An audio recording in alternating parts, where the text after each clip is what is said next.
TCS తొలి త్రైమాసిక ఆదాయం విడుదల 3 నెలల్లో 12,000 కోట్ల రూపాయలు లాభం. దేశంలోనే అతిపెద్ద ఐటీ కంపెనీ టీసీఎస్ తొలి త్రైమాసిక ఆదాయం విడుదల చేసింది. త్రైమాసిక ప్రాతిపదికన టీసీఎస్ ఆదాయం 2.2% పెరిగింది. మొదటి 3 నెలల్లో కంపెనీ తన బలాన్ని ప్రదర్శించింది. ఐటీ కంపెనీ 3 నెలల్లో 12,000 కోట్ల రూపాయల లాభాన్ని ఆర్జించింది.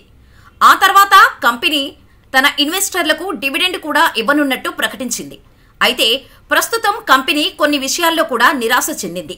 Q1 ఫలితాల ప్రకారం కంపెనీ ఆదాయం మరియు నికర లాభం ఊహించిన దానికంటే కొంచెం తక్కువగా ఉంది.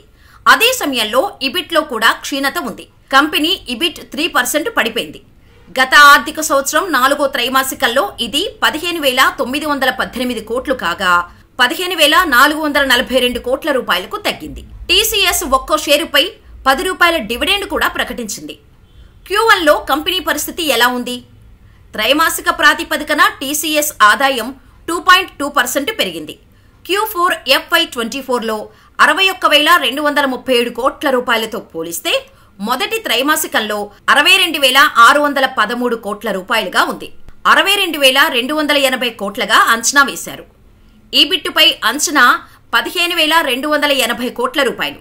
కాబట్టి ఇది Q4 FY24లో 3% తగ్గి 15,442 రూపాయలకు చేరుకుంది. మార్జిన్లలో కూడా క్షీణత ఉంది.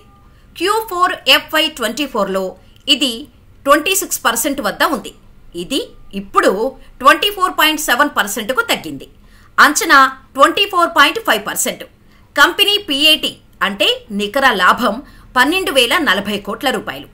ఇది Q4 FY24లో 12,434 కోట్ల రూపాయల నుంచి 3% తగ్గింది. 12,050 కోట్ల రూపాయలుగా అంచనా వేశారు దీనిని.